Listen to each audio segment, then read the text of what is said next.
Welcome back to day 31. Yesterday, did a little bit more of the bone.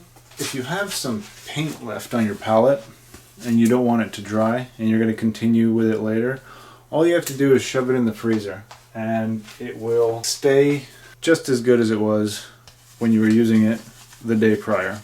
I learned that back from when I was being tutored for oil painting when I was 14, when I did my first 3 paintings. Alright, so I'm just going to get into it. I want to fix this weird color issue that I'm having up here because of the color that I mixed up yesterday, and it was like a weird flesh color and not the bone color that I was going for. And it kind of stained the rest of this area here. So I'm just going to paint over that, get it all down to this bone color. If you notice, I'm kind of blending everything together. That's mostly because I don't really have the confidence to just paint in thick strokes. I kind of just got to do these little blends because that's the only way that I really feel comfortable doing it.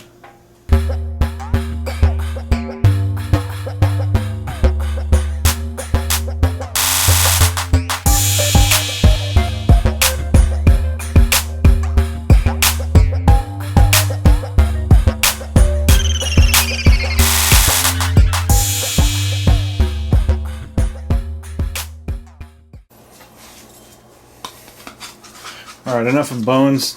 Now I'm going to do some eyeball work. I've added some light blue, or I've added some bone to the light blue, and that's actually quite a nice kind of bird's egg shell color that I like. And like I said in one of my earlier videos, the whites of our eyes are not actually white, they're actually a very light blue.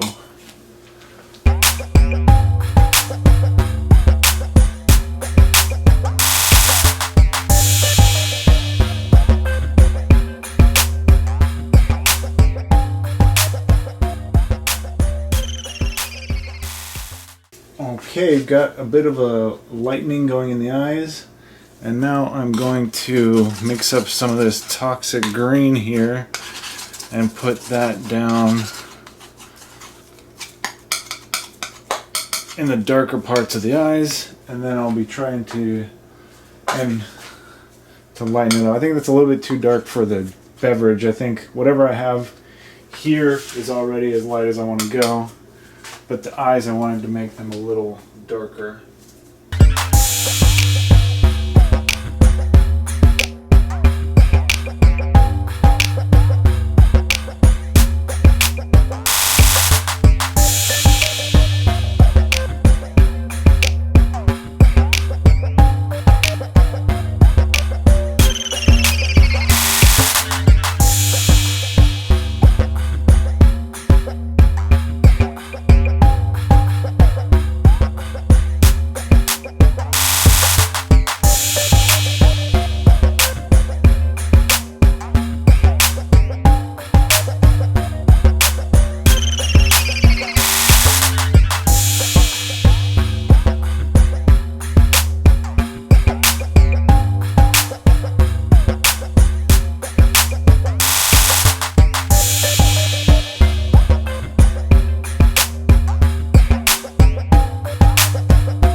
We've started the eyes. We've started highlighting the beverage a bit. Now I'm going to take a tiny bit of light blue that I had previously mixed in a jar and some white and a very soft brush that I have here. I'm going to do some dry brushing effects. The smoke. What I do is I get a little bit of a little bit of paint in the brush, and then I just make sure that from all angles I'm working it into the bristles so that I'm just getting highlights. I don't want to overdo it here. This is kind of almost the final accent I just want to make the smoke look a little, it has a little bit more volume, a little more 3D, if you will. I really want to finish this painting this week because I want to move on to something new. I feel like, yes, it's fun, but I grow impatient when I work on something for too long. That's definitely something that I need to work on. I need to learn how to just have patience. But when you have ideas of what you want to do next, it's hard to stay focused on one thing. I want to draw cowboys, I want to draw knights, I want to draw guns, I want to draw all sorts of fun stuff. And I like how this guy is turning out. I think it's quite a good little experiment here. But in the future, when I do oil paintings, I think I'm going to scale it down a bit just because I don't want them to take this long.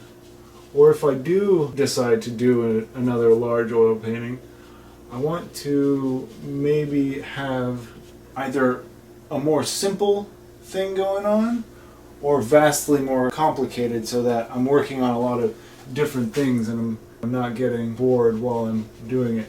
And not to say that I'm bored doing this. I guess the main reason why I want to move on to something is because I have other ideas. That's the great part about working in a sketchbook, is that you can just flip the page next and you start drawing. On here I have my thing nailed up. I don't necessarily want to take it down. I just want to finish it. When you're painting something this big, it's also good to just step back every once in a while to make sure you're doing what it is you want to be doing. Because sometimes you step back and you'll notice, oh, there's some paint here, or there's not enough paint here. I gotta touch this up. Everything's a little bit clearer from far away. My big fluffy blue intestine. I really want to learn how to paint clouds. I saw an artist painting clouds on Instagram. This lady had this big picture and she was painting these clouds and there was somebody sleeping, laying in the clouds, and the clouds just looked so real. It was really impressive. And I think maybe in a roundabout way, this is me trying to paint clouds and just calling it smoke. I like the radioactive look that the drink has taken on. That's kind of exactly what I was going for. Because, well, with this picture, I want everybody to draw their own meaning from it. But what it means to me is, what the painting is called is Carpe Diem, which means seize the day. So it can be interpreted as seize the day, have a great time, party, or it could be interpreted as this is not the right way to seize the day. This is a big waste of time. So it's whatever you see in it is how it's going to go. I used to smoke and drink a lot. I don't do that anymore, but when I did do those things, I did have a good time some of the times. Not all the time, but some of the times.